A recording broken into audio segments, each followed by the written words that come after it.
আওয়াজ পৃথিবীতে বিরাজমান। আজকে আমি যেখানে দাঁড়িয়ে বক্তব্য দিচ্ছি এর আশেপাশে যদি কোনো পিঁপড়া চলমান থাকে, ওই পিঁপড়ার আওয়াজ আমি শুনতে পাচ্ছি না। এই রেকর্ডার, দামি রেকর্ডারও যদি ওই পিঁপড়ার কাছে লাগিয়ে দেওয়া হয় তো এই রেকর্ডার ওই পিঁপড়ার আওয়াজ ধরতে পারবে না। কিন্তু আমি যদি বলি ওই পিঁপড়ার হাঁটার কোনো আওয়াজ না, এটা মিথ্যা কথা। ওই পিঁপড়ার হাঁটার যে আওয়াজ আছে, সাপের চলার যে আওয়াজ আছে, যত সূক্ষ্ম লেভেলের আওয়াজ হতে পারে, সে আওয়াজ মানুষ ধরতে না পারলেও, মানুষের তৈরি যন্ত্র ধরতে না পারলেও আল্লাহর আরাক সৃষ্টিজীব ধরতে পারে। যেমন বিজ্ঞানীরা হাতির কথা বলেছে যে তার শ্রবণ শক্তি সবচেয়ে সূক্ষ্ম। তাহলে কবরের আযাব হচ্ছে, আপনি শুনতে পান না তার মানে হচ্ছে না? কি বলেন? আপনি শুনতে পাচ্ছেন না এই জন্য কবরের আযাব হচ্ছে না? এটাই গায়েব। তাহলে আমরা কি বলছি? আমরা বলছি পৃথিবীতে এমনও গন্ধ আছে যা মানুষ পায় না, মানুষের তৈরি যন্ত্র পায় না। এমনও আওয়াজ আছে যা মানুষ পায় না, মানুষের তৈরি যন্ত্র পায় না। এবার আসেন, এমনও আলো আছে যেটা আমরা প্রমাণ করতে চাচ্ছি। এমনও আলো আছে যা মানুষ দেখে না, মানুষের তৈরি যন্ত্র দেখে না, কিন্তু আল্লাহর সৃষ্টিজীব দেখে। রাসূলুল্লাহ সাল্লাল্লাহু আলাইহি ওয়াসাল্লাম বলেন, ইজা সামি'তুম সাইহাতাদ দিকাহ, যখন তোমরা মোরগের আওয়াজ শোনো তখন আল্লাহর কাছে কল্যাণের দোয়া করো, কেননা মোরগ রাআতিল মালাইকা, ফেরেশতার যে নূর, যেই নূরের আলো মানুষের চোখ ধরতে পারে না, যেই নূরের আলো মানুষের তৈরি যন্ত্র ধরতে পারে না, সেই নূরের আলো আল্লাহর সৃষ্টিজীব মোরগ দেখতে পায়। বলেন আল্লাহু আকবার। তাহলে ফেরেশতা অস্তিত্বশীল, নূর অস্তিত্বশীল, প্রমাণ আল্লাহর সৃষ্টিজীব। রাসূলুল্লাহ সাল্লাল্লাহু আলাইহি ওয়াসাল্লাম বলছেন, যখন তোমরা দেখো গাধা ডাকে, যখন তোমরা দেখো কুকুর ডাকে, তখন আল্লাহর কাছে শয়তান থেকে বাঁচতে চাও, কেননা গাধা এবং কুকুর শয়তানের আলো দেখতে পায়। শয়তানের আলো কিন্তু ভিন্ন আলো, এটা আগুনের তৈরি আলো। ফেরেশতারটা নূর, এটা সরাসরি গায়েবী নূরের সাথে সম্পৃক্ত। আর শয়তানেরটা আমরা যেমন দুনিয়ার মাটি থেকে তৈরি, এরকম শয়তানেরটা আগুন থেকে তৈরি, সেটা আর এক ভিন্ন লেভেলের আলো। এই জন্য মোরগ যেটা দেখতে পায় ওটা কুকুর দেখতে পায় না, কুকুর যেটা দেখতে পায় ওটা মোরগ দেখতে পায় না। আর এই যে একজনের আর একজনের সাথে বৈচিত্র্য, এটা অস্বাভাবিক কাল্পনিক কিছু না, এটা বাস্তব। আপনি আজকে আমাকে যেমন দেখছেন, আমি কতটুকু লম্বা, কতটুকু মোটা চিকন, চেহারা কেমন, কতটুকু দাড়ি, সাদা না কালো, এটা দেখে আপনি আমাকে চিনতেছেন। পৃথিবীর কোনো সৃষ্টিজীব মানুষকে এভাবে চিনে না, কুকুরও আপনাকে এভাবে চিনে না। কুকুর তো মাত্র দুটো আলো দেখতে পায়, কিভাবে দেখবে আপনি সাদা না কালো? কিভাবে দেখবে আপনি কতটুকু লম্বা, কতটুকু মোটা? ওটা ধারণ করার ক্ষমতা কুকুরের নাই, কুকুরের ভিন্ন লেভেলের দেখার ক্ষমতা। তাহলে কুকুর চিনে কেমনে এটা আপনি? গন্ধ দিয়ে চিনে যে এটা আপনি। তো এরকম আপনি যদি একটা বন্ধকার ঘরের মধ্যে, একটা ঘেরা ঘরের মধ্যে যদি একটা পাখি ছেড়ে দেন, তাহলে পাখি খুঁজে পাবে না কোথায় জানালা। এখানে একবার বাড়ি খাবে, এখানে একবার বাড়ি খাবে, এখানে একবার বাড়ি খাবে। কেন? পাখি যতটুকু দেখে, আপনি যেভাবে দেখেন পাখি ওভাবে দেখতে পায় না। প্রত্যেকের দেখার সীমাবদ্ধতা, শোনার সীমাবদ্ধতা, জ্ঞানের সীমাবদ্ধতা আল্লাহ সুবহানাহু ওয়া তাআলা তৈরি করে দিয়েছেন। এখন পাখি যদি বলে যে না এই ঘরে কোনো জানালা নাই, তাহলে এটা যেমন মিথ্যা। মানুষ যদি বলে এই পৃথিবীতে ফেরেশতার অস্তিত্ব নাই, এটা তেমনই মিথ্যা। এটা দেখার কম বেশির উপর নির্ভর করে।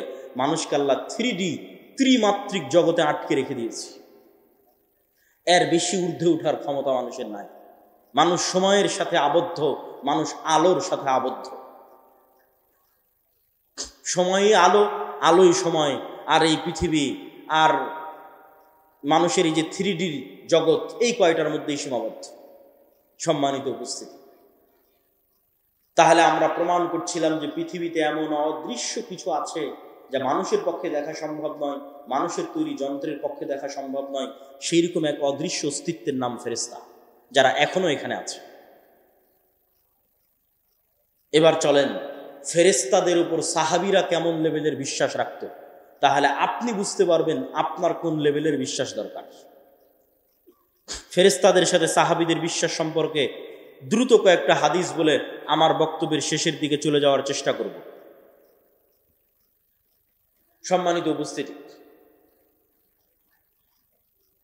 সাদ বিন মুআজ রাদিয়াল্লাহু তাআলা আনহু, তিনি যখন মারা গেলেন তখন রাসূলুল্লাহ সাল্লাল্লাহু আলাইহি ওয়াসাল্লাম বলছেন, ইহতাজ্জালাহু আরশুর রহমান, রহমানের আরশ সাদ বিন মুআযের মৃত্যুতে কেঁপে উঠেছে। ওয়াফুতিহাত লাহু আবওয়াবুস সামা, আসমানের দরজাগুলো সাদ বিন মুআযের জন্য খুলে দেওয়া হয়েছে। ওয়াশাহিদাহু ৭০ আলফাম মিনাল মালায়েকা, আর সাদ বিন মুআযের জানাজায় ৭০,০০০-এর বেশি ফেরেশতা তোমাদের সাথে সাদ বিন মুআযের জানাজায় অংশগ্রহণ করেছে। আল্লাহু আকবার। একজন দুইজন ফেরেশতা নয়, ১০০-২০০ নয়, ১০০০-২০০০ নয়, ৭০,০০০ ফেরেশতা সাহাবীদের সাথে সাদ বিন মুআযের জানাজায় অংশগ্রহণ করেছে। রাসূলুল্লাহ সাল্লাল্লাহু আলাইহি সাল্লাম বলেছেন, আসমানের দরজা খোলার কথা শুনলে, আসমানে উঠে যাওয়ার কথা শুনলে আমাদের কাছে মনে হয় না জানি এটা কত কঠিন, কত অসম্ভব। অথচ সকল ধর্মীয় গ্রন্থ একমত। কোরআন বলেন, বাইবেল বলেন, তাওরাত বলেন, জাবুর বলেন, ইনজিল বলেন, ওল্ড টেস্টামেন্ট, নিউ টেস্টামেন্ট, যেখানে খুলবেন সব একমত যে আদম আলাইহিস সালামকে জান্নাতে তৈরি করা হয়েছে, পরে জান্নাত থেকে দুনিয়াতে নামানো হয়েছে। তো জান্নাত থেকে দুনিয়াতে নামবে কিভাবে? আসমানের যদি দরজাই না থাকে, নামবে কোন দিকে? তাহলে যে আসমানের দরজা দিয়ে আদম আলাইহিস সালাম নামলেন, সেই আসমানের দরজা দিয়ে ঈসা আলাইহিস সালাম উঠতে পারবে না? আমরা তো ছিলামই আসমানে, ছিলামই জান্নাতে। অতএব এটা অনেক সহজ, অতি সহজ। এগুলো গায়েব, কিন্তু এগুলো বাস্তব। সম্মানিত উপস্থিতি, রাসূলুল্লাহ সাল্লাল্লাহু আলাইহি ওয়াসাল্লাম বলছেন, জাবির ইবনে আব্দুল্লাহ রাদিয়াল্লাহু তাআলা আনহু থেকে বর্ণিত, তিনি বলেন, আমার পিতা উহুদের যুদ্ধে মারা গেছেন, আর তার পিতা অনেক কন্যা রেখে গেছে। সেই কন্যাগুলোকে মানুষ করতে হবে, ঋণের বোঝা আছে, সেগুলো নিয়ে তিনি চিন্তিত, কাঁদছেন। রাসূল সাল্লাল্লাহু আলাইহি সাল্লাম বলছেন, জাবের লা তাবকি, কাঁদিও না, মা জালাতিল মালাইকাতু তুজিল্লু বিআজনিহাতিহা, তুমি কাঁদছো কেন? তুমি কাঁদো কিভাবে যেখানে এখন পর্যন্ত ফেরেশতারা তোমার পিতার লাশকে তাদের পর দিয়ে, তাদের পাখা দিয়ে, ছায়া দিয়ে রেখেছে। আল্লাহু আকবার। তাহলে এই কথোপকথনগুলো আল্লাহর নবীর সাথে সাহাবীদের হচ্ছে, যেগুলো ফেরেশতা রিলেটেড। আবু সাঈদ খুদরি রাদিয়াল্লাহু তাআলা আনহু থেকে বর্ণিত, তিনি বলেন, উসাইদ বিন হুযায়র রাদিয়াল্লাহু তাআলা আনহু একদিন তার ঘোড়া রাস্তা বলে কোরআন তেলাওয়াত করছেন। তো কোরআন তেলাওয়াত শুরু করতেই ঘোড়া লাফালাফি শুরু করে দিল। কোরআন তেলাওয়াত থামিয়ে দিলেন, ঘোড়াও থেমে গেল। তিনবার এরকম হওয়ার পর উনি স্থায়ীভাবে কোরআন তেলাওয়াত বন্ধ করে দিয়ে পরের দিন সকালে আল্লাহর নবীর কাছে ঘটনা খুলে বললেন। আল্লাহর নবী বললেন, তিলকাল মালাইকা দানাত লিসাউতিক, এরা ছিল আল্লাহর ফেরেশতা যারা তোমার কোরআনের আওয়াজে সেখানে একত্রিত হচ্ছিল। আল্লাহু আকবার। যদি তুমি সকাল পর্যন্ত কোরআন পড়তে থাকতে, মানুষ ফেরেশতা দেখে নিত। আপনি বলছেন মানুষ ফেরেশতা দেখতে পারবে না? দেখতে পাবে। মানুষ ফেরেশতা দেখে, মানুষও ফেরেশতার আওয়াজ শুনতে পারে, অস্বাভাবিক কিছু নয়। অসংখ্য দলিল কোরআন এবং হাদিস থেকে দেওয়া সম্ভব। বানু ইসরাইলের একজন ব্যক্তি রাস্তা দিয়ে হাঁটতেছে, আকাশ থেকে আওয়াজ আসলো, ইস্তি হাদিকাতা ফুলান, উমুকের বাগানে পানি বর্ষণ করো। আওয়াজ ফেরেশতার, শুনছে সাধারণ মানুষ, নবী নয়, রাসূল নয়, ফেরেশতার আওয়াজ শুনছে সাধারণ মানুষ। হাদিস সহিহ বুখারী মুসলিমের, বানু ইসরাইলের যুগের ঘটনা। ওই লোক দেখে এক জায়গায় গিয়ে পানি বর্ষণ হচ্ছে। সে পানি বর্ষণের জায়গায় গিয়ে একজন মানুষকে দেখতে পেল, বলল, তোমার নাম কি? বলে, আমার নাম এই। তখন ওই লোক বলে, এই নাম তো আকাশ থেকে যে আওয়াজ শুনলাম সে আওয়াজের সাথে মিলে যায়। বলে, তুমি করো কি? তো বলে, আমার ফসল থেকে যতটুকু উৎপাদন হয় তার 3 ভাগের 1 ভাগ আল্লাহর রাস্তায় দান করে দিই, 3 ভাগের 1 ভাগ এই জমিতে বিনিয়োগ করি, আর 3 ভাগের 1 ভাগ দিয়ে নিজের সংসার চালাই। তখন ওই লোক বলল, বুঝেছি, এটি সেই কারণ যেই কারণে আকাশ থেকে আওয়াজ শোনা যাচ্ছে যে তোমার জমিতে যেন পানি বর্ষণ করা হয়। তাহলে ফেরেশতার আওয়াজ মানুষ শুনতেছে, নবী রাসূল নাই, সাধারণ মানুষ। ফেরেশতাকে সাধারণ মানুষ দেখতে পায়, তার প্রমাণ বানু ইসরাইলের 3 জন ব্যক্তি, যারা একজন অন্ধ, একজন কুষ্ঠ, একজন টাক, আল্লাহ সুবহানাহু ওয়া তাআলা মানুষ রূপে ফেরেশতা পাঠিয়ে দিলেন 3 জনের কাছে। 3 জনেরই অন্ধত্ব, টাক এবং কুষ্ঠ রোগ ভালো হয়ে গেল। 3 জনকে উট, গরু এবং ছাগল দেওয়া হলো। আবার 20, 30, 25 বছর পর আবার ফেরেশতা তাদের কাছে গেল পরীক্ষা নেওয়ার জন্য। পরীক্ষায় শুধু অন্ধ ব্যক্তি পাশ করলো। ফেরেশতা দেখা যায়, ফেরেশতা সাধারণ মানুষের কাছে আসতে পারে, অস্বাভাবিক কিছু নয়। ফেরেশতা অস্তিত্বশীল, সত্য এবং বাস্তব। রাসূলুল্লাহ সাল্লাল্লাহু আলাইহি ওয়াসাল্লাম বলছেন, আব্দুল্লাহ বিন আব্বাস রাদিয়াল্লাহু তাআলা আনহু থেকে বর্ণিত, একজন মুসলিম ব্যক্তি একজন মুশরিককে ধাওয়া করতেছে যুদ্ধের মাঠে। ধাওয়া করতে করতে এক পর্যায়ে গিয়ে দেখে তাকে আঘাত করার আগেই ওই মুশরিক উল্টে পড়ে আছে এবং তার আহত স্থান থেকে, ক্ষত স্থান থেকে রক্ত বের হচ্ছে। তো তাকে তো সে হামলাই করেনি, হামলা করার আগে পড়লো কিভাবে, রক্ত কেমনে বের হলো? সাহাবী রাসূলুল্লাহ সাল্লাল্লাহু আলাইহি ওয়াসাল্লামের কাছে এসে যখন ঘটনা বর্ণনা করছেন, আল্লাহর নবী বলছেন জালিকা মিন মাদাদিস সামাইস সালিসা, এটি ছিল তৃতীয় আসমান থেকে আসা ফেরেশতার আক্রমণ। শুধু কি তাই, রাসূলুল্লাহ সাল্লাল্লাহু আলাইহি ওয়াসাল্লাম বলছেন, সাদ বিন আবি ওয়াক্কাস রাদিয়াল্লাহু তাআলা আনহু থেকে বর্ণিত, রাআইতু ইয়াওমা উহুদিন, সাদ বিন আবি ওয়াক্কাস বলছেন, আমি উহুদের যুদ্ধের দিন দেখছি আমার ডানে আমার বামে, আমার ডানে এবং আমার বামে রাজুলাইনি আলাইহিমা সিয়াবুন বিদুন মা রাআইতুহুমা ক্বাবলু ওয়ালা বা'দ, আমার ডানে এবং বামে দুইজন সাদা পোশাকধারী ব্যক্তি বীর বিক্রমে যুদ্ধ করছে, আশাদ্দাল কিতাল, ভয়ঙ্কর যুদ্ধ করছে, মা রাআইতুহুমা ক্বাবলু ওয়ালা বা'দ, আমার জীবনে তাদেরকে আগেও কোনোদিন দেখিনি, পরেও কোনোদিন দেখিনি। আল্লাহর নবীকে যখন জিজ্ঞেস করা হলো, আল্লাহর নবী বললেন এরা দুইজন ছিল জিবরাইল এবং মিকাইল। আল্লাহু আকবার। জিবরাইল এবং মিকাইল যুদ্ধের মাঠে অবতীর্ণ হয়েছে, সাহাবীদের সাথে যুদ্ধ করতেছে, সাহাবীরা দেখতে পাচ্ছে।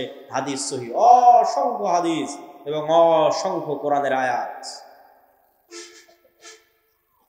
সম্মানিত উপস্থিতি, আয়েশা রাদিয়াল্লাহু তাআলা আনহা বলছেন, আল্লাহর নবী খন্দকের যুদ্ধ থেকে ফিরে আসলেন, ফিরে এসে ওয়াজা আসসালাহ ওয়াগতাসালা, অস্ত্র রেখে দিলেন, গোসল করলেন। জিবরাইল উপস্থিত। জিবরাইল বলছে, আপনি অস্ত্র রেখেছেন, আমরা অস্ত্র রাখিনি। মানে ফেরেশতাদের বাহিনী এখনো অস্ত্র রাখেনি। কেন রাখেনি?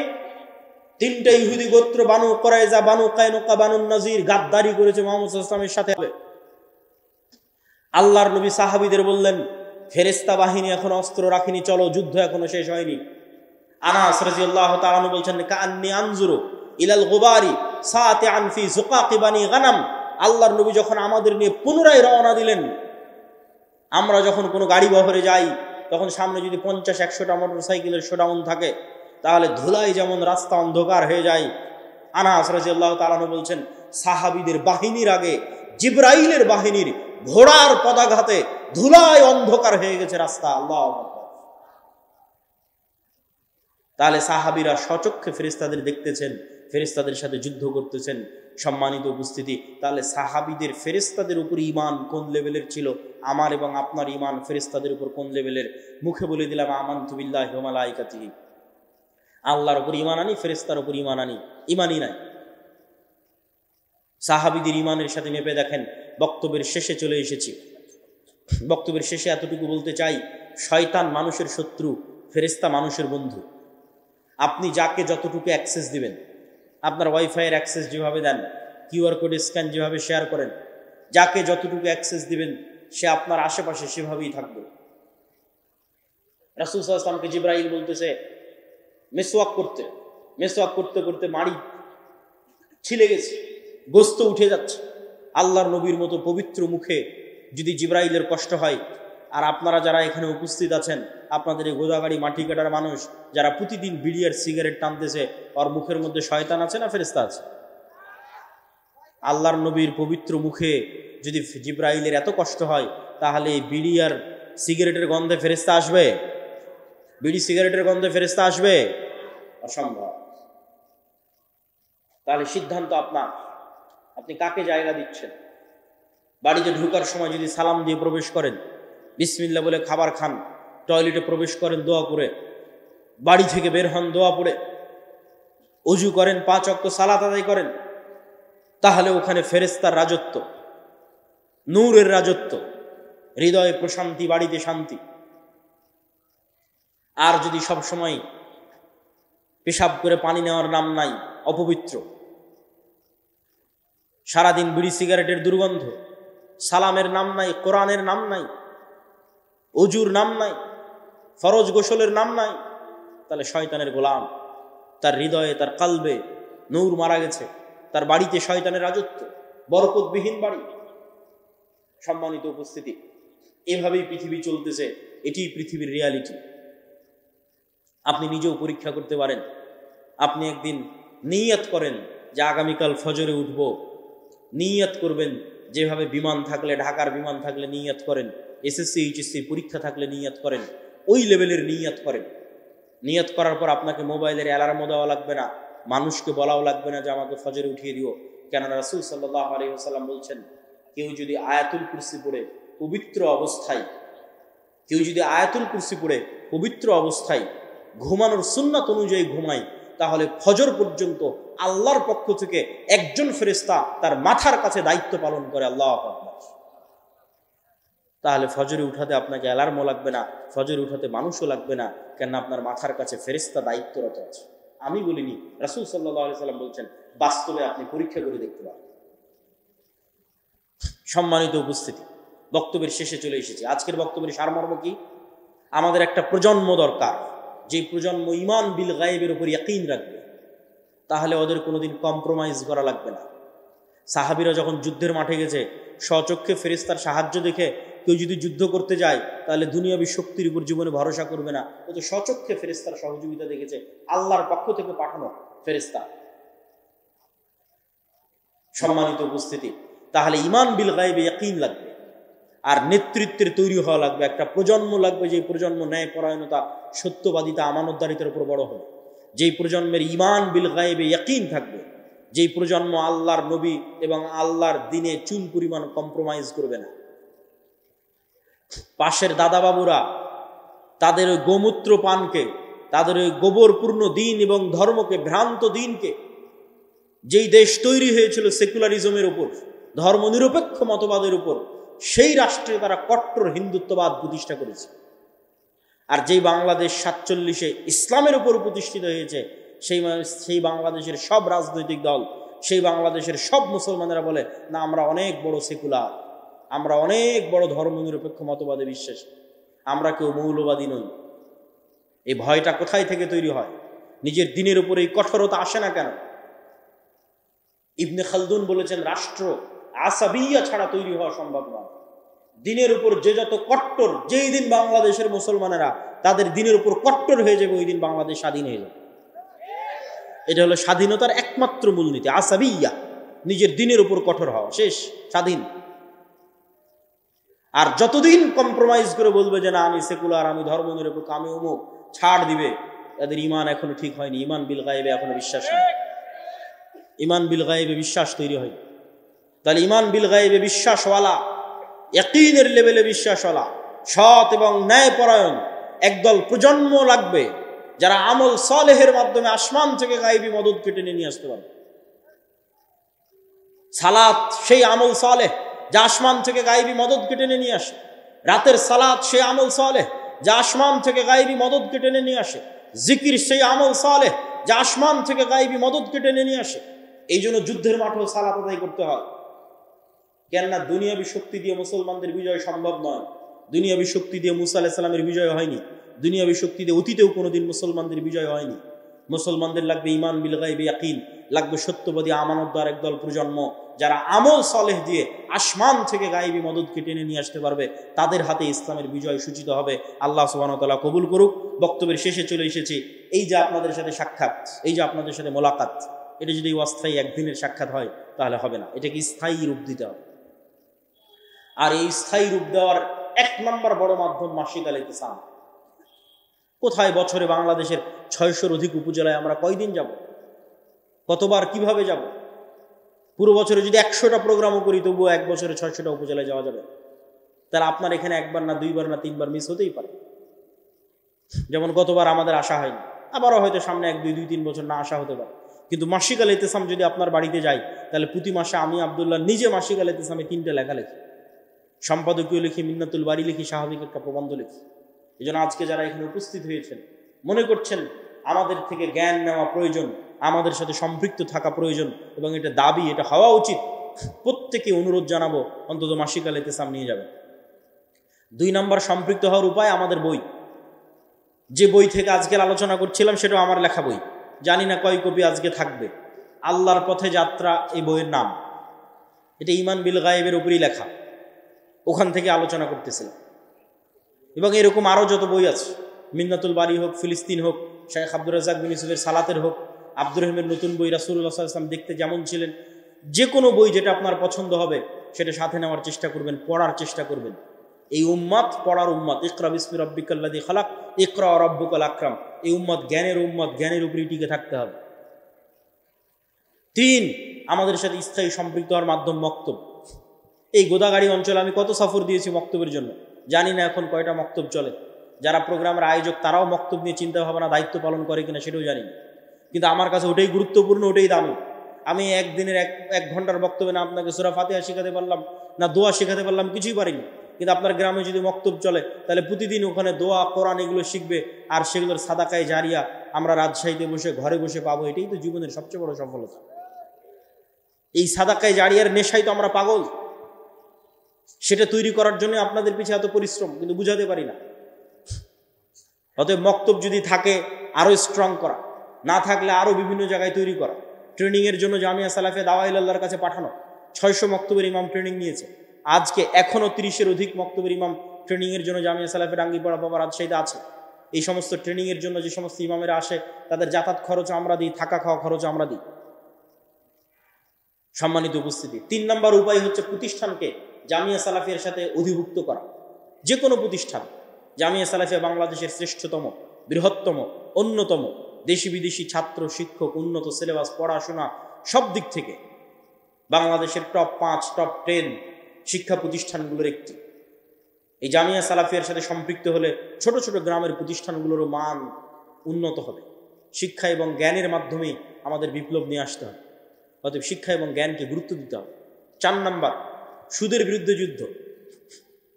সুদ মিথ্যুক বানায়, এই জন্য কর্জে হাসানা। যদিও আমরা পরীক্ষামূলক শুরু করেছি, 30-এর কাছাকাছি মানুষকে আমরা কর্জে হাসানা দিয়েছি। ইসলামে বিলাসী পণ্যের জন্য সুদযুক্ত ঋণ তো বহু দূরের কথা, কর্জে হাসানা নেওয়ারও কোনো দলিল খুঁজে পাওয়া কঠিন। বিলাসী পণ্য মানে বাড়ি মাটির আছে ভেঙে ইটের তৈরি করবো। বিলাসী পণ্য মানে বাড়িতে ফ্রিজ নাই, ফ্রিজ কিনবো। বিলাসী পণ্য মানে বাড়িতে এসি নাই, এসি কিনবো। এগুলো বিলাসী পণ্য। এগুলো সুদের টাকা দিয়ে কিনা তো বহু পরের কথা, কর্জে হাসানা দিয়েও কিনা যাবে কিনা এটার প্রমাণ কোরআন হাদিস থেকে দেওয়া কঠিন আছে। তাহলে কর্জে হাসানাটা কখন নেওয়া যাবে? কর্জে হাসানা নেওয়া যাবে যখন বিপদে পড়েছেন, অ্যাক্সিডেন্ট করেছেন, মেয়ের বিয়ে দিবেন, তখন কর্জে হাসানা। আর কখন নেওয়া যাবে? যখন একটা ব্যবসা শুরু করতে চাচ্ছেন, ব্যবসায়িক প্রয়োজনে আটকে গেছেন, তখন কর্জে হাসানা।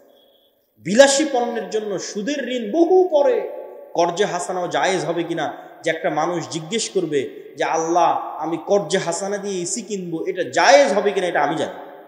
আমি ইসলামিক ফাইন্যান্স নিয়ে পড়েছি, আমার জানা নাই ইসলামের মূলনীতি এটার সাথে যায় কিনা। আর এই বিলাসী পণ্যগুলোতে লোন দেওয়ার কারণেই ইসলামী ব্যাংক আর ইসলামী ব্যাংক থাকতে পারে। কেননা কনভেনশনাল ব্যাংক বিলাসী পণ্যে লোন দিচ্ছে, সারা পৃথিবী ক্রেডিট কার্ড দিচ্ছে, আসো খরচ করো। বিকাশ বলতেছে 50,000 টাকা তুমি বিনা ডকুমেন্ট জমা দিয়ে খরচ করতে পারবা। মানে যে কোনো মূল্যে আপনাকে লোনের ফাঁদে ফেলে শয়তানের দাসত্বে, মিথ্যার দাসত্বে আপনাকে নিয়ে যাওয়া। এই পুরো পৃথিবী এরকম হায়নার মতো হয়ে আছে। অতএব অল্প তুষ্ট না থাকলে, ইমান না বাঁচাতে চাইলে আপনি সুদের বেড়াজাল থেকে বাঁচতে পারবেন না। এটির জন্য আমাদের মুসলিম বাইতুল মাল কর্জে হাসানা। আর এই কর্জে হাসানা প্রজেক্টে আমরা কোনো দান নেই না। যে সমস্ত মানুষেরা বিভিন্ন ব্যাংক ব্যালেন্সে টাকা জমা রেখেছে, বিকাশ নগদে টাকা ফেলে রেখেছে, যেখান থেকে কোনো লাভ ইন্টারেস্ট নিতে চায় না, তারা আমাদের মুসলিম বাইতুল মালে টাকা জমা রাখতে পারে।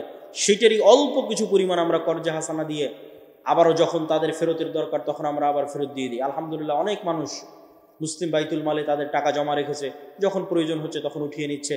আমরা চাচ্ছি যে কর্জে হাসানার কালচারটা তৈরি হোক, কর্জে হাসানার এই বিশ্বস্ততায় আস্থায় দেওয়া এবং নেওয়ার কালচারটা তৈরি হোক। তাহলে সমাজ থেকে সুদকে দূর করা যাবে।